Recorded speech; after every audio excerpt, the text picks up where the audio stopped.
Jeudi 27 mai, bienvenue à cette nouvelle édition du Balado du Centre-Ville. Alexandre Tourigny en compagnie de Max Boudreau. Et là, on sait que c'est vraiment une édition importante du Balado du Centre-Ville lorsqu'on invite le patron, Mathieu Jolivet, avec nous. Comment ça va, Mathieu?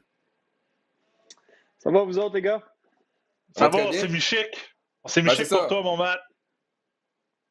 C'est peut-être que des gens à la maison qui se disent, bon, Mathieu Jolivet n'a pas eu le mémo, devait porter un hoodie. Non, non, non, on voulait simplement se mettre chic pour notre collègue et ami Mathieu Jolivet. Messieurs, enfin, les séries éliminatoires sont amorcées depuis plusieurs jours maintenant dans la NBA. Et si vous le voulez bien, ben, on va faire un survol, justement, des séries qui ont retenu votre attention. Mais tout d'abord, ben, la fameuse question traditionnelle pour Mathieu Jolivet, comme il est le producteur au basketball de la NBA sur les ondes de RDS. Mathieu, évidemment, il y a un an, dans la bulle, on a connu une saison et des séries complètement folles. Même l'offre télévisuelle de RDS a été décuplée. On a fait, je pense, quelque chose comme 70 matchs en 70 jours. À quoi on peut s'attendre du côté de RDS et de RDS2 là, au cours là, des prochaines semaines? Ben, on ne se cachera pas, c'est sûr que c'est différent cette année. Première différence majeure en 2020, quand la NBA a établi sa bulle, qui a eu beaucoup de succès, qui a vraiment bien fonctionné du côté d'Orlando. Le sport professionnel n'avait pas recommencé dans son ensemble à l'échelle nord-américaine ou planétaire. Donc, il y avait beaucoup de place pour du basket. On en a vraiment profité. On a trippé. On a fait, je pense, que c'était 60 matchs en 73 jours, quelque chose comme ça. C'est sûr que ce ne sera pas ça cette année. Parce que le sport a repris partout sur la planète. Puis une des choses que RDS a toujours voulu faire, c'est avoir une offre variée le plus possible. Ceci étant dit, l'autre donne différente cette année, c'est l'absence des Raptors. On a été gâtés depuis 8 ans, 10 ans. Bien, évidemment, on ne faisait pas des matchs des Raptors il y a 6, 7, 8 ans. On a commencé à faire les séries il y a 3 ans, mais on a été gâtés avec la présence des Raptors toutes ces années-là, non seulement en tant qu'équipe qui se qualifiait pour les séries, mais qui était à prendre au sérieux en série. Et là, pour la première fois, ils ne sont pas là. On vous en avait parlé amplement sur vos dernières balados. Pourquoi ils n'ont pas réussi à rentrer cette année? Je n'ai pas besoin de revenir là-dessus. Donc, cette année, pour une rare fois, on est vraiment en mode série dans l'ensemble des séries de la NBA et non pas suivre les Raptors jusqu'à temps qu'ils soient éliminés, puis après ça, basculer vers autre chose. Là, on fait vraiment du court surfing, là, comme si tu me permets l'expression anglophone. On se promène d'une série à l'autre. Là, vous avez fait, tu as fait, Alex, les 2 premiers matchs de série Hawks-Knicks. Ça a été fantastique, l'ambiance. Ouais, on va aller faire un match. Je vais faire le match avec Max vendredi, Nets-Celtics. On va sûrement avoir la chance de faire d'autres séries. Donc, je pense vraiment que ça va être de graviter vers les meilleurs swaps et les meilleurs duels pour faire des matchs, mais on va en avoir amplement, au moins une trentaine, je dirais, au total des séries 2021. Donc, on va avoir du fun quand même. Oui, assurément beaucoup de plaisir. Et c'est un peu là qu'on va voir à quel point, au Québec, on a des partisans des Raptors qui vont regarder simplement les matchs des Raptors ou des partisans de la NBA qui vont regarder RDS et RDS2, peu importe les formations qui seront en ondes. Mais écoutez, jusqu'à présent, là, on a droit à de bonnes séries éliminatoires. Et on va commencer, messieurs, si vous voulez bien, entre la série opposant les Lakers et les Suns. Une série qui égale un match de chaque côté. Les Suns de Phoenix qui ont remporté le match numéro 1, mais les Lakers, menés par une grande performance d'Anthony Davis, ont remporté le match numéro 2. Et Mathieu, ce match numéro 2-là était excessivement important pour les Lakers. Et là, on peut se demander également à quel point Chris Paul, on sait qu'il n'est pas à 100%, mais sa blessure, à quel point ça peut avoir un impact ça, sur le reste de la série. L'histoire se répète, Alex, puis c'est vraiment triste de voir que Chris Paul n'a pas l'impact voulu en ce moment. Je sais que la série est jeune, c'est 1-1, il a encore le temps de revenir, mais ça fait tellement penser aux séries d'il y a quelques années avec les Rockets quand ils sont passés à un cheveu d'éliminer les Warriors et que Paul se blesse avant le match numéro 6 alors que les Rockets mènent 3-2. Tu te dis, il y a vraiment quelque chose dans sa carrière, Chris Paul, qui va lui manquer. Il n'a jamais accédé à la grande finale. Et là, on en parle cette année comme une équipe classée 2e dans l'Ouest qui l'a mené de main de maître. Et peut-être qu'ils ont ce qu'il faut pour battre les Lakers. Et si oui, après ça, n'importe quoi est possible dans l'Ouest là, quand on regarde les équipes qui sont là. Le Jazz, c'est probablement battable. les Clippers, les Mavericks, OK, les Nuggets sans Murray. Il y a une opportunité pour Chris Paul et son équipe d'aller en finale s'ils viennent à bout des champions en titre au premier tour. Donc, de voir la contribution que Paul n'est pas capable d'amener lors des matchs 1 et 2, j'espère vraiment qu'il va revenir en force. Devin Booker joue du grand basket. Et pour moi, les Lakers sont prenables. Je l'ai constaté le soir du match du play-in contre les Warriors, à quel point ça a pris une performance surhumaine de LeBron et Davis en deuxième demi pour venir à bout d'une équipe qui, sur papier, n'est pas supposée d'être aussi forte et compétitionnée avec les Lakers. Je me disais, les joueurs de soutien n'ont pas l'air de savoir leur rôle. On ne sait pas trop quoi faire à la position de centre. C'est pas une équipe avec les postes clairement définis puis tout le monde heureux comme on les voyait dans la bulle à Orlando. Donc, j'espère vraiment que les Suns vont aller prouver ce à quoi ils sont capables de faire comme ils l'ont fait en saison régulière. Puis pour ça, ça prend un Chris Paul en santé. Tu as entièrement raison, mais c'est une des rares fois que tu as les deux premières équipes dans l'Ouest, puis j'en parlais la dernière fois, qui ont un statut, entre guillemets, négligé parce que tout le monde pense que les Lakers vont vont battre Phoenix, même si c'est la deuxième équipe contre la septième.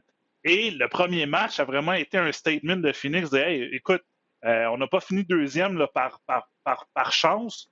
Et le score final, c'était seulement par 9, mais tout le long du match, là, même le premier quart, 32-25 déjà, j'ai bien aimé la façon que Phoenix a réagi.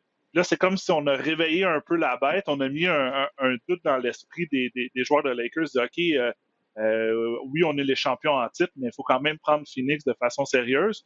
Puis on a vu les Lakers être extrêmement agressifs lors du deuxième match. Là. Ça a fini que ça chamaillait là, à la fin. Un Montrezl Harrell connaît exactement son rôle. Moi, d'après moi, Chris Paul va revenir. Là, je pense pas que c'était aussi grave que les médias ou que tout le monde essaie de mentionner. Mais c'est une série, c'est une position extrêmement difficile là, pour Phoenix parce que son deuxième, tu as l'avantage du terrain. Tu as à peu près, je me souviens plus, là, 10 000 personnes dans l'aréna. Mais tu as comme ce rôle de négliger-là parce que tu joues contre les champions en titre. Puis même, si tu regardes juste les parieurs, tout ça, tout le monde pense que les Lakers vont finir par se réveiller, enlever la rouille, puis accéder là, à la grande finale, puis même gagner le titre. Moi, sur mon article sur RDS.ca, j'ai pris les Suns en 7, Alex. Puis Max, moi aussi. mon raisonnement était le suivant. Ce que tu fais en saison régulière, ça compte, dans le sens que tu bâtis quelque chose, tu bâtis de la continuité, tu bâtis des rôles, tu bâtis une attitude de gagnant. Puis cette année, les Lakers n'ont pas eu, surtout en deuxième moitié de saison, la chance de bâtir rien avec les blessures à leurs deux joueurs vedettes. Alors, d'arriver en série puis juste dire, OK, on passe la switch de 4 à 5, on sait exactement comment faire, on l'a fait l'année passée, pas de problème. Puis là, Vegas qui établit les Lakers comme deuxième ou troisième favori dans toute la ligue pour gagner le titre. Je comprends le raisonnement derrière ça. Mais venez pas me dire que 50 victoires, 51 victoires en 72 matchs à Phoenix, ça a été le fruit du hasard, juste parce que les autres, ils voulaient plus jouer en saison que les autres. Pas pour moi, il y a une valeur. Alors, je pense vraiment que les Suns, s'ils parlent un peu de santé, ont encore une chance dans cette série-là. En même temps, Chris Paul doit marquer des points dans cette série-là. On parlait de l'attaque des Lakers, comme quoi, LeBron et Davis, évidemment, les deux meilleurs pointeurs, mais où vont provenir les points? Pour ce qui est des autres joueurs des Lakers, j'ai l'impression du côté des Suns de Phoenix, c'est un peu la même chose. Est-ce que c'est Ayton qui, comme dans le match numéro 1, va te marquer plus de 20 points? Par la suite, oui, tu as une certaine profondeur, mais je te dirais qu'après Booker, après Paul, c'est pas exactement d'où vont te provenir les points, mais je suis d'accord avec toi, Mathieu. Tout ce que les Suns de Phoenix ont été en mesure de bâtir depuis le début de la saison, ça a certainement une valeur. Autre série maintenant qu'on surveille, tu parlais du fameux play-in du tournoi de qualification. Eh bien, Ja Morant et les Grizzlies de Memphis ont réussi à se qualifier pour les séries éliminatoires. Et comme récompense, eh bien, on leur offre le Jazz de Utah. Dans le premier match, quand même, surprise, grosse performance de Memphis qui a réussi à battre le Jazz sans Donovan Mitchell. Et Donovan Mitchell était blessé, évidemment, a raté, je pense que c'était les 15 ou les 16 derniers matchs du Jazz. Et il était vraiment pas content de ne pas avoir été en mesure de jouer dans ce match numéro 1-là. Il est revenu hier à faire une bonne performance comme si de rien n'était. Ja Morant, 47 points, dans le match numéro 2. Ça, c'est le plus grand nombre de points pour un joueur de 21 ans ou moins depuis un certain LeBron James, qui en avait marqué 45. Que penser de cette série-là? Est-ce qu'on dort sur les Grizzlies? Est-ce que les Grizzlies ont une chance légitime de battre le Jazz, Mathieu? Non, je pense pas. Dans une série 4-7. Non. Moi non plus. Mais on dormait un peu dessus, honnêtement, là, parce que je pense que quand ils ont battu les Spurs au premier match 9-10, tu disais, OK, c'est normal, c'est les Spurs, c'est une belle petite équipe, mais il n'y a rien de spectaculaire là. Memphis est à la maison, etc. Mais là, d'aller battre les Warriors à Golden State, la performance de Morant dans ce match-là, j'ai fait OK, intéressant. Et là, après ça, d'aller match numéro 1, 2 jours plus tard, à Utah, je comprends que Mitchell n'était pas là, mais encore une fois, on a constaté à quel point Morant pouvait lever son jeu d'un cran dans les gros matchs, à quel point Dylan Brooks est un joueur amélioré. L'ailier canadien, là, wow! Défensivement, super solide, physique, gamer, entre guillemets, capable de réussir des gros tirs. Je pense que Nick Nurse a vraiment hâte que les Grizzlies soient éliminés face aux Jazz parce qu'il veut récupérer Dylan Brooks puis il veut l'avoir sur son 5 partants pour essayer de qualifier son équipe pour les Olympiques. Valanciunas, on sait ce qu'il peut te donner, Jaren Jackson, etc. Donc, je pense pas qu'ils vont battre le Jazz dans un 4-7, mais je pense définitivement qu'ils sont en train de montrer que dans les prochaines années, ils vont être une équipe top 8 dans l'Ouest avec un meneur de jeu dynamique comme Morant qui a peur de rien. Il y a eu un bloc hier là, où Gobert lui a rappelé pourquoi il était le joueur défensif de la NBA. Mais sinon, Morant, alley-oop renversé, toutes sortes de paniers acrobatiques, des gros tirs, je l'adore ce gars-là. C'est sûr qu'il est très fort. Fait que je pense qu'ils vont manquer de ressources ultimement là, avec leur banc et leur manque de profondeur face au Jazz. Et après que, justement, Rudy Gobert a bloqué John Morant est allé voir Rudy Gobert, il a dit « Je vais continuer à t'attaquer quand même ». Honnêtement, John Morant a peur de personne. Souvenez-vous de son dunk qu'il a raté contre Kevin Love dans le temps des fêtes, pas Noël qui vient de passer, l'autre avant, a tenté de lui sauter par-dessus.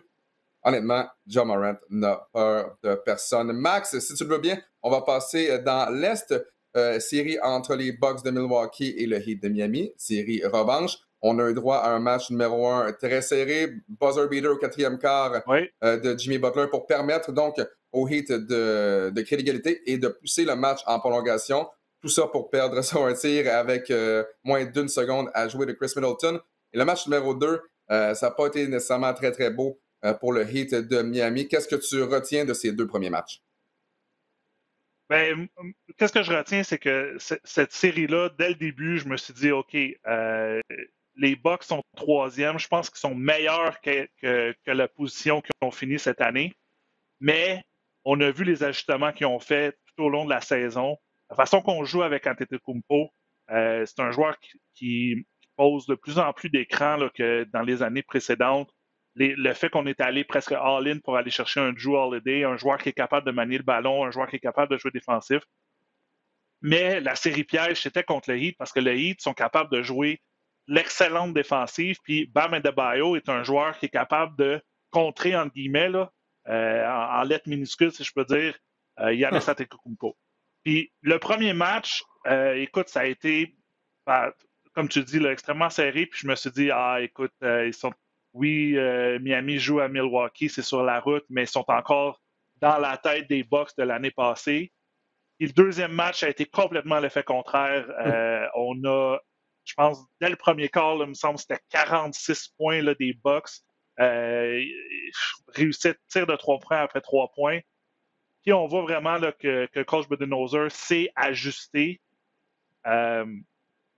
Puis même, on a remis Brook Lopez à l'intérieur. Là, je pense que de ces belles années là, à Brooklyn, c'était un joueur qui était extrêmement dominant à l'intérieur. Puis dans les dernières années, là, on se souvient contre les séries contre les Raptors, là, 2 ans, l'année passée dans la bulle, il n'allait même pas chercher 3 rebonds ou 4 rebonds par match là, parce qu'il faisait juste se tenir sur la ligne du 3 points. Là, on l'a mis un peu plus à l'intérieur. Donc, on a changé un peu les schémas.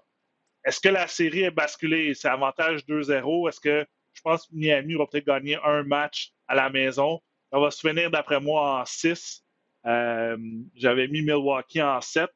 Je m'attendais à une série extrêmement serrée, mais c'est là qu'on va voir les ajustements de Coach Spoelstra là, pour le Heat.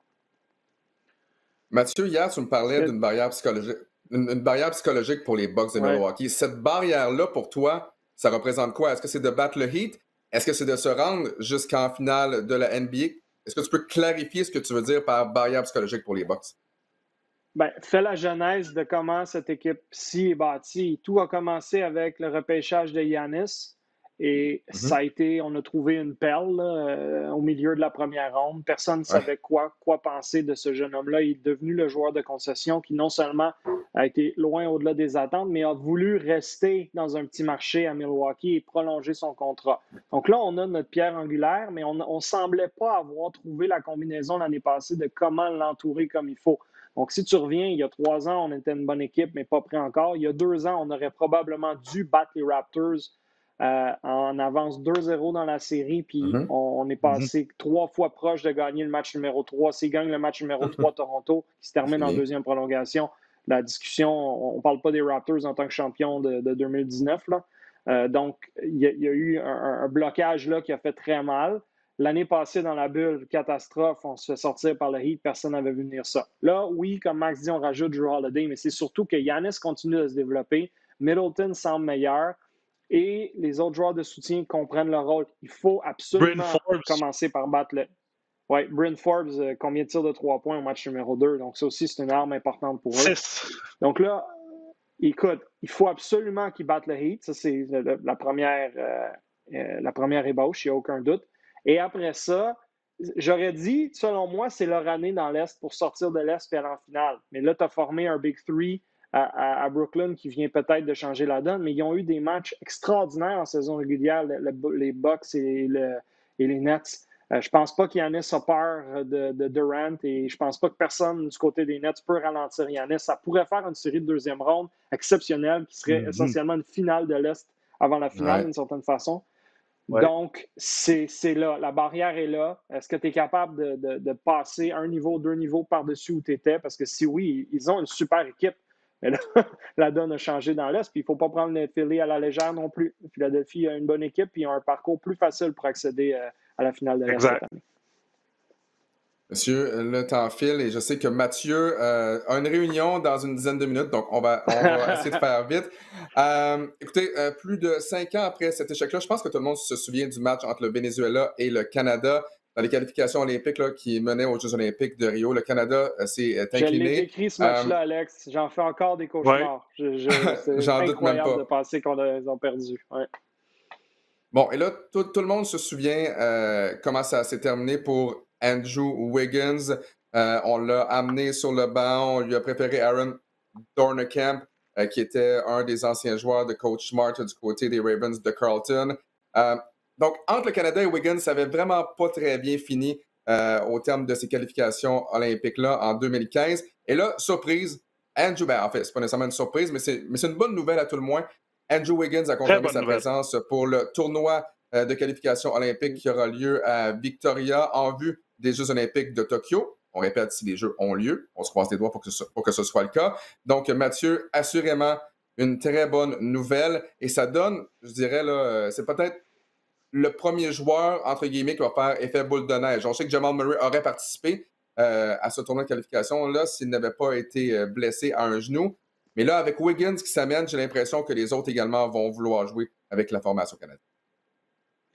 Écoute, moi, je vais suivre ça avec grand enthousiasme parce qu'il faut que le Canada finisse par retourner aux Jeux olympiques en basketball après, ça masculin. Fait plus de 20 ans. Là. Ouais. C'est en basket masculin et les femmes vont super bien, le programme féminin va bien, mais les hommes, à ce point-ci, la stat, je la ressors à chaque fois.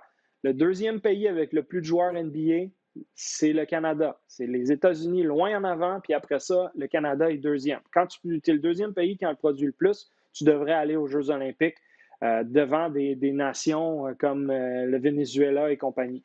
Donc là, ils ont raté la chance facile. Il faut qu'ils prennent le chemin difficile avec un dernier tournoi qualificatif 1 mois essentiellement avant les Jeux. Et il y a des équipes comme la Grèce et d'autres nations qui sont là. C'est pas facile. Mais si la Grèce n'a pas Giannis, parce que Giannis fait un long parcours en série, ça, c'est un gros plus. Et le fait que le tournoi qualificatif soit au Canada, c'est un gros plus. Le fait que Nick Nurse soit ton entraîneur-chef, c'est un gros plus par rapport au passé. Je ne veux rien enlever à Jay Triano et des gars comme ça, mais Nick Nurse est dans une catégorie à part. Et Nick Nurse est en congé depuis maintenant 1 mois déjà. Donc, il peut amplement préparer ce qu'il veut faire avec son équipe. Tu commences à avoir des gars déjà disponibles qui se préparent pour le tournoi de qualification. On peut penser que Lugans va vouloir y aller, potentiellement Chris Boucher, potentiellement Kem Birch, Nikhil Alexander-Walker. Là, on attend de voir ce qui arrive avec R.J. Barrett, avec Dylan Brooks. Tu as des joueurs très intéressants de qualité internationale qui peuvent être disponibles. C'est une opportunité à saisir. Comme tu dis, on ne sait même pas encore si les jeux sont 100% confirmés. Là. Donc, on va faire comme si oui, et on va faire comme si ces autres nations-là vont pouvoir rentrer au Canada sans faire de quarantaine compliquée. Il reste que le Canada a une réelle chance d'aller aux Jeux pour la première fois depuis Steve Nash à Sydney en 2000. Ils doivent trouver une façon de le faire avec des gars qui ont envie d'être dans l'équipe. Puis viens pas me dire tout d'un coup que si tu as Lugans, puis Dylan Brooks, puis R.J. Barrett, puis Kelly Olynyk, puis Tristan Thompson, puis des gars comme ça, qui sont tous des joueurs acharnés, des bons joueurs défensifs, des joueurs capables de marquer des points, des joueurs physiques. Tu n'es pas capable de donner le ton à ta qualification puis aux autres équipes qui vont devoir aller à Victoria, dire vous êtes chez nous, là, puis c'est ici que ça se passe. Fait que j'ai vraiment hâte de voir ce que ça va donner dans les prochaines semaines. Ouais, on va vraiment se croiser les doigts. J'aurai la chance de décrire ces matchs-là accompagnés de William Archambault, encore une fois, si les Jeux olympiques ont lieu. Et Max Boudreau, toi, tu auras la chance de travailler sur les matchs de 3 contre 3 et le 27 mai, ben, ça marque une journée importante pour la formation canadienne en 3 contre 3. Exact. Donc, le 3 contre 3 qui sera une nouvelle discipline au jeu cet été.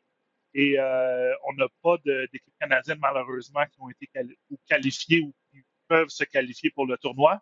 Mais notre équipe canadienne là, va jouer aujourd'hui à midi, 27 mai à midi, je pense qu'il y a 2 heures, leur première partie là, du tournoi de qualification en Autriche. Donc, on leur souhaite bonne chance. Et à tous ceux qui regardent, là, qui sont habitués de regarder du 5 contre 5 et qui disent « Ah, le basket, c'est quand même rapide », le 3 contre 3, là, c'est 100 000 à l'heure. C'est incroyable. J'ai déjà fait des séances de pratique là, pour regarder les matchs, pour décrire les matchs et les analyser. Puis, écoute, c'est 10 minutes là, à fond dans le tapis. Là. C'est extrêmement populaire en Europe, en Asie. Ça commence à se développer ici là, du côté nord-américain. Mais c'est une belle discipline. C'est une belle solution alternative là, au basketball 5 contre 5. Et Mathieu, je pense que tu as eu la chance de décrire des matchs quand il y avait eu le tournoi ici à Montréal. Oui, la première édition tu avais aimé du cette tournoi à expérience-là? Montréal. C'était juste en dessous du pont Jacques-Cartier, tout près des bureaux de RDS. J'étais avec Will. Il y avait une installation vraiment fantastique, étonnante, avec un chapiteau par-dessus le terrain. Une chance d'ailleurs parce qu'il n'y a plu pendant la première soirée de compétition. Mais les gens ont réagi avec enthousiasme. Je pense qu'on a compris à quel point c'était un style de basketball complètement différent. Dès qu'il y a un panier qui est manqué, on ressort la balle. Il y a des stratégies après un panier de l'adversaire. Il faut être extrêmement coordonné. Il faut être un bon tireur. Il faut avoir une chimie instantanée d'équipe. C'est très différent, mais je pense que Max va pouvoir vous le dire à la fin de son expérience cet été pour Radio-Canada et RDS pour analyser ça. C'est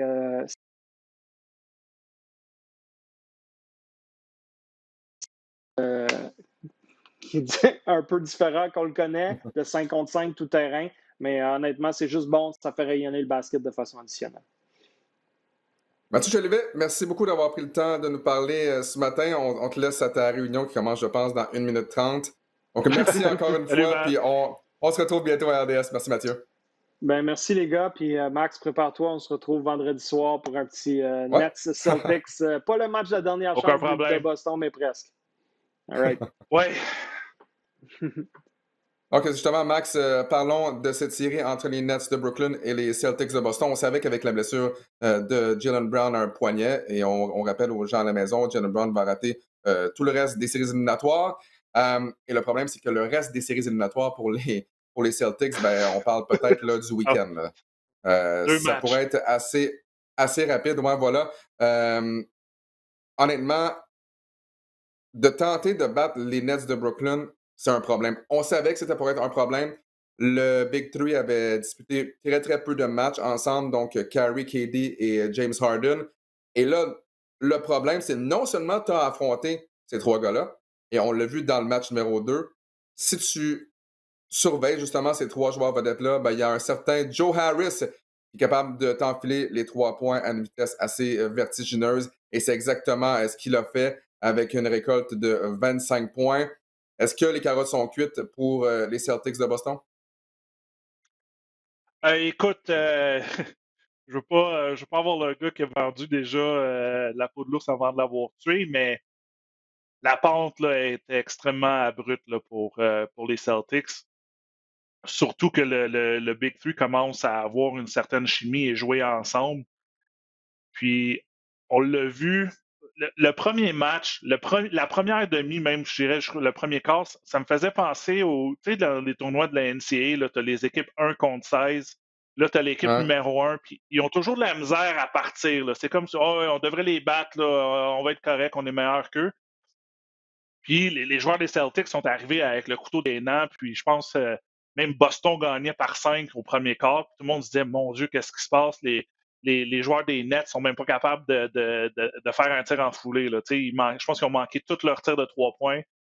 Puis là, après ça, tu te dis, Et, OK, bon, on va savoir une série. Vas-y. et même, tu sais, je me souviens, en première demi, Harden, KD, Kyrie ont été horribles. L'attaque Ouais, des Nets de Brooklyn n'allait nulle part. Si je me souviens bien, là, avec quelque chose comme 8 minutes à faire au deuxième quart, les Nets n'avaient pas encore 30 points. Je pense qu'on était à exact. 22. Exact. Puis à la mi-temps, Boston est en avance. Là, c'était comme, bon, qu'est-ce qui se passe? Est-ce que Boston sont vraiment plus forts qu'on pense? Est-ce que Brooklyn, la chimie, tu sais, un peu comme Mathieu Hmm. disait, là, qu'est-ce que tu fais en saison? Ça compte aussi. Le fait qu'ils n'ont jamais joué les 3 ensemble, ils ont joué, je pense, 6 matchs au total. Est-ce que ça vient jouer contre eux? Et après ça, tu as vu le rouleau compresseur qui est arrivé. Ah, On a battu Boston par 11. Puis lors du deuxième match, écoute, ça finit c'était par fini. 22. Mais je pense que c'était fini à la mi-temps. Euh, Ouais. Tatum a seulement joué 21 minutes, 9 points, 3 en 12. T'sais, on se disait, si Boston veut peut-être voler un match, il faut que Tatum marque 50 points. Écoute, il n'est pas aligné pour ça jusqu'à présent. Je veux Puis il quand s'est même mettre blessé la table dans le pour le match numéro troisième 2, donc il match. a joué 20 minutes. Là. Ouais, vas-y, Ben, vas-y. c'est ça. Donc, je pense pas que c'est une blessure grave, là, mais je veux quand Non, même non. mettre la table pour le troisième match. Je Mhm. pense qu'ils vont revenir en force. Ça va être la première fois qu'ils vont jouer devant des partisans. Puis ça aussi, il faut le mentionner. Là, on a En fait, regardé le plus de match hier. fans, Là, je pense. ouais, t'as, t'as, t'as vu le match là, à New York. L'effet de la foule, là, je m'ennuyais d'avoir une foule. Je comprends qu'on a joué cette année devant 1000 personnes, 2000 personnes, mais dans un stade ou dans un aréna de 20 000, il faut que tu cries assez fort pour qu'on t'entende. Mais le fait là, que, écoute, hier, j'ai écouté le match que vous faisiez à RDS2, toi puis Will. Puis après ça, j'ai Ouais. écouté le Jazz. Écoute, il y avait au moins 15 000 personnes dans chaque stade, là, dans chaque aréna. Fait que ça, c'est le fun. Puis on s'ennuyait de ça. Là. L'effet du sixième homme, là, la foule qui joue son rôle, ça fait du bien. Fait qu'est-ce que je pense que Boston vont donner leur meilleure performance dans le match numéro 3. Ils n'ont rien à perdre, mais ça risque d'être extrêmement difficile Écoute, je pense qu'il n'y a pas personne sur la planète qui a Ouais. pris Boston pour gagner. Même les gens à Boston savent que c'est pas leur année cette année. Ouais. Le fait que Brown s'est blessé. Mais tu sais, même avec Brown, est-ce qu'on aurait eu une grosse série? Le talent brut de Brooklyn est vraiment plus gros que celui-là de Boston. Surtout Kemba Walker qui joue.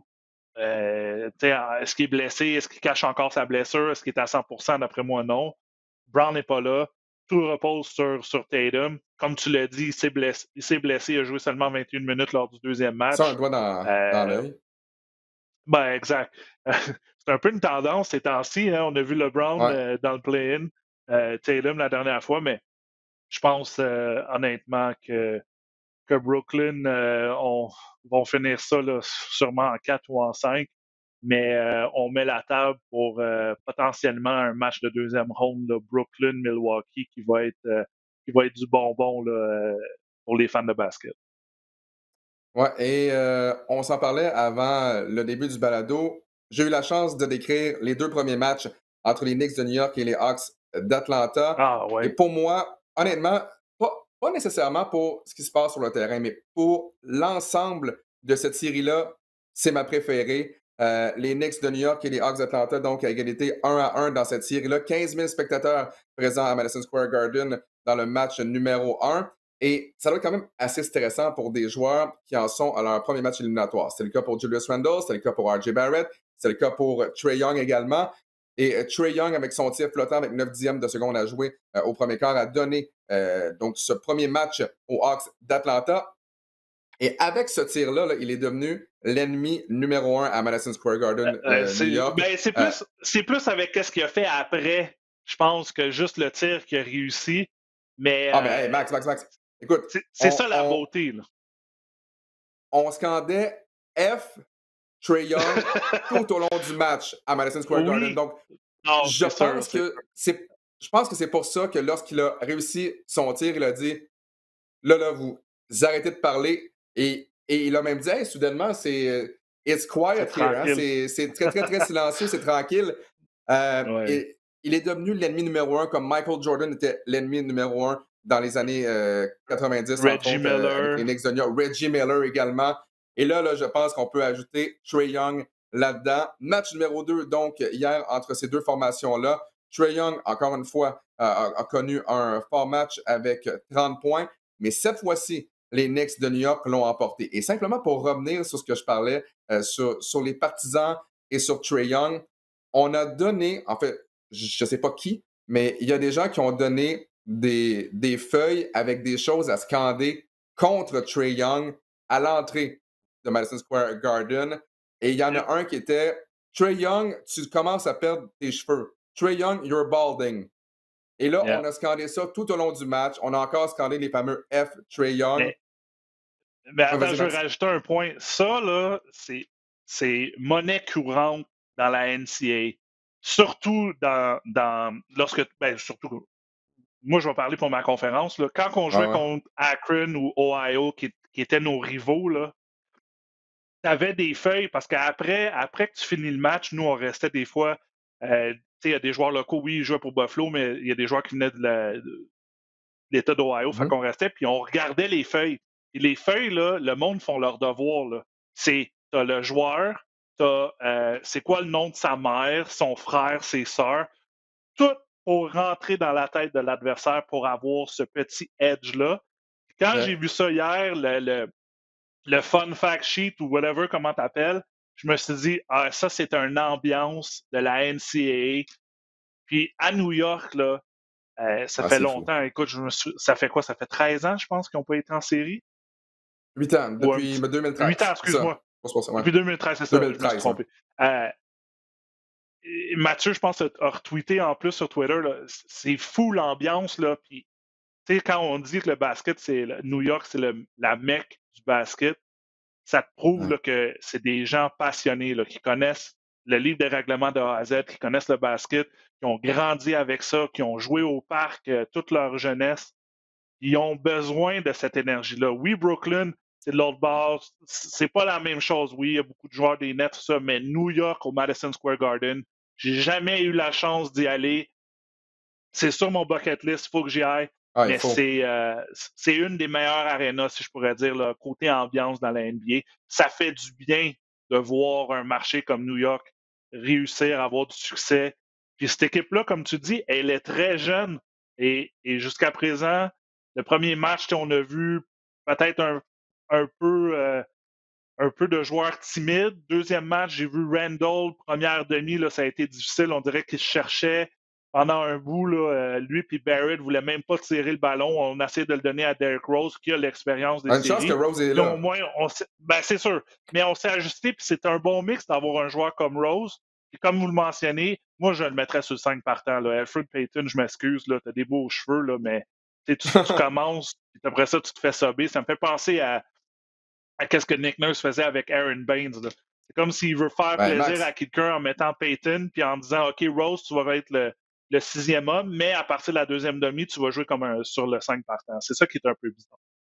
Match numéro 1, Elfrid Payton, 8 minutes, aucun point. Match numéro 2, 5 minutes, 1 point. Mais il n'a pas vu le terrain de la deuxième demi dans les deux matchs. Et comme je le mentionnais à William Archambault hier, si t'es pas pour faire jouer Payton, fais donc jouer Frank Ntilikina, le Français. Exact. Au moins, défensivement, il va t'apporter quelque chose. Alors que là, présentement, Alfred Payton, là, il sert à remplir un chandail pendant 5 ou 8 minutes. Donc, pour moi, je comprends pas. Et là, soudainement, et souviens-toi, on revient au match numéro 1. Tom Thibodeau envoie Frank Ntilikina sur le dernier jeu du match pour surveiller Trae Young, parce qu'historiquement, Ntilikina connaît du succès défensivement contre Trae Young. Il a joué 1 minute en première demi, et cette minute-là, ben, ça fait peut-être 1h15 qu'il l'a joué. Et là, on demande de surveiller le meilleur joueur sur le terrain en Trae Young. Trae Young le contourne par sa droite, réussit à s'amener dans la clé, tir flottant, victoire pour les Hawks. Donc, à mon avis, ben, Frank Ntilikina doit avoir, je pense, sa place dans cette série-là. Et si c'est au dépend de Alfred Payton, ben c'est tant pis. Moi, j'ai hâte de voir dans le match numéro 3 à quel point R.J. Barrett et Julius Randle vont réussir là, à passer au niveau supérieur parce que, oui, là, c'est une série qui est 1-1, mais on va s'entendre, là, les Hawks devraient peut-être mener cette série-là 2-0. Ça a pris une performance de Derrick Rose dans le match numéro 2. Et si les Knicks ont été dans le match numéro 1, ben, c'est en raison de Alec Burks et de Derrick Rose. Le banc des Knicks de New York, dans le match numéro 2, a plus de points que les joueurs titulaires. Donc ça c'est pas normal. Exactement. Et ça devra changer. Ben, c'est ça. Puis, tu sais, t'as plein de paramètres. Là. C'est le premier match, c'est la première série d'R.J. Barrett, qui est un jeune joueur. C'est la première série de Julius Randle. Il vient de gagner le titre du joueur le plus amélioré, pardon, le plus improved, comme je peux dire.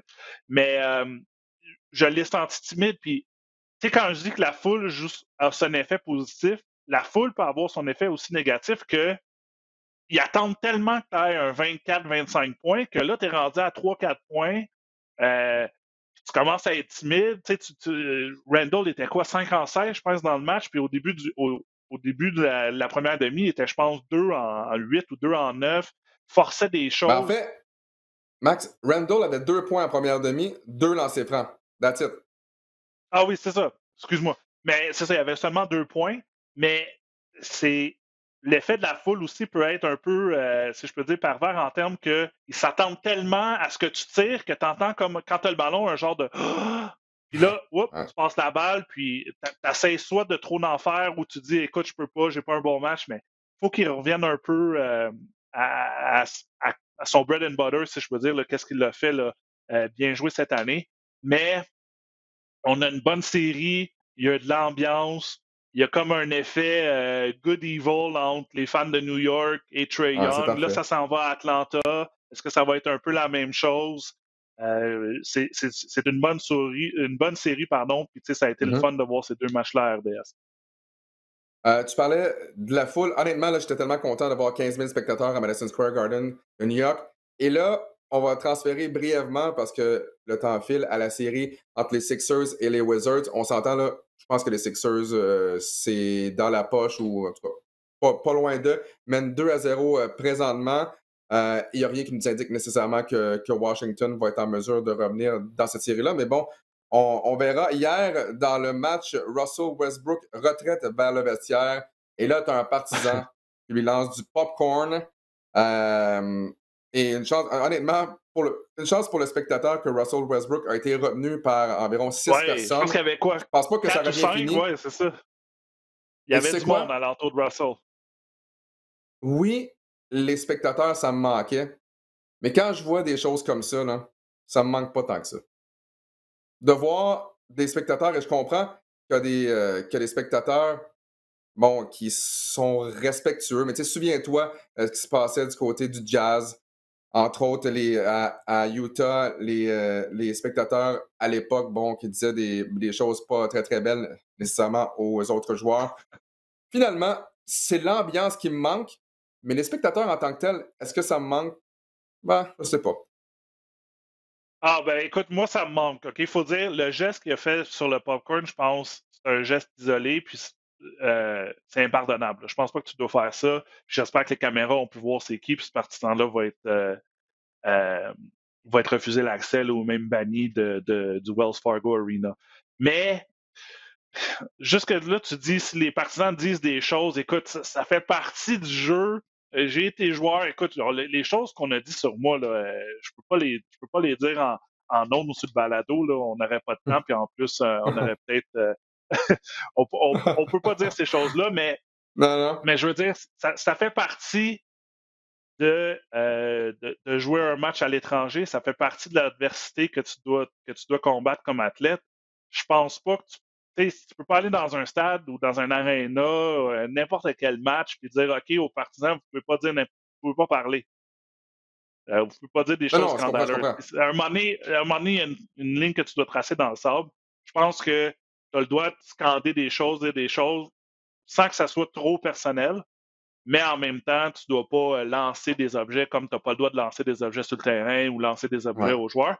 Mais c'est drôle, on dirait que ça arrive souvent à Philadelphie. Je me souviens des balles de neige sur Père Noël avec les Eagles. C'est ça.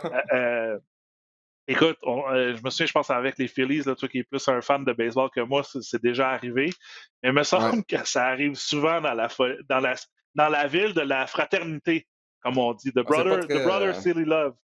Mais c'est un geste, c'est un geste délibéré. Là. Je pense pas que ça devrait être fait. T'sais, en plus, ton équipe vient de battre les Wizards. Là. C'est pas comme pourquoi tu as besoin de faire ça? Moi, je suis contre ces types de gestes-là. Là. Puis en tant que partisan, j'ai jamais fait ça. C'est sûr que j'ai dit des choses aux joueurs, aux arbitres pendant que j'étais un fan dans les estrades, mais j'ai jamais lancé de la bouffe ou n'importe quoi les joueurs. Là. Je pense qu'il y a une limite. Max, on va y aller en terminant avec ta série préférée depuis le début. Évidemment, ton équipe, on se le cachera pas, les Mavericks de Dallas qui mènent 2-0 contre Kawhi Leonard et les Clippers. Ouais, voilà. Donc, cinquième revers de suite pour les Clippers, hein? Oui. Vas-y. Pour répondre à ta question, je pense que quand on a fait nos prédictions la semaine passée, ma série que je voulais regarder, c'était les Blazers Nuggets parce que je me suis dit, ce match-là, si une série pourrait aller en 10, ça irait en 10 tellement que c'est serré. Ça a été la plus dure pour moi à prédire ou à écrire une prédiction parce que je me suis dit, je regardais les choses, je disais, écoute, ça peut aller d'un côté ou de l'autre. En termes de contenu visuel, je pense que la série Hawks-Knicks, avec l'ambiance, c'est ma meilleure série dans l'Est. Mm-hmm. Mais écoute, je ne peux pas aller à côté des Clippers Mavericks dans l'Ouest. J'ai mis mon chandail.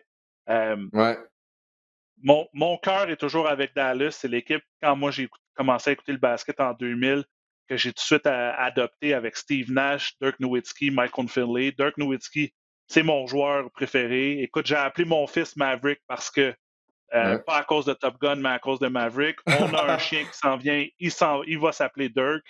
Mais j'ai toujours un côté penchant pour les Mavericks. J'aime bien Mark Cuban aussi. Mais ma raison me disait, écoute, les Clippers, avec l'alignement qu'ils ont, l'expérience qu'ils ont, pas qu'ils perdent. Ça va être une série en 6, surtout du côté de Dallas. Oui, tu as Luka Doncic, mais il ne peut pas tout faire tout seul. Là, on se disait, est-ce que Kristaps Porzingis va revenir en santé? On parlait, moi et toi, Tim Hardaway Jr. doit avoir une bonne série. Mais jusqu'à présent, c'est incroyable. Là. Oui, c'est exactement ça qui se passe. Et ce que Luka Doncic fait, là, seulement 22 ans, là, il a l'air d'avoir 30 ans sur le terrain. Tu sais, je veux dire, c'est pas le plus rapide, mais il est tellement efficace. Écoute, un triplé à son premier match, 31-10-11. Puis il revient le deuxième match, puis tu dis, OK, les Clippers vont envoyer, Patrick Beverley va envoyer, Kawhi va envoyer, l'équipe au complet sur Luka. 39 points, 7 rebonds, 7 assists. Meilleur de son équipe.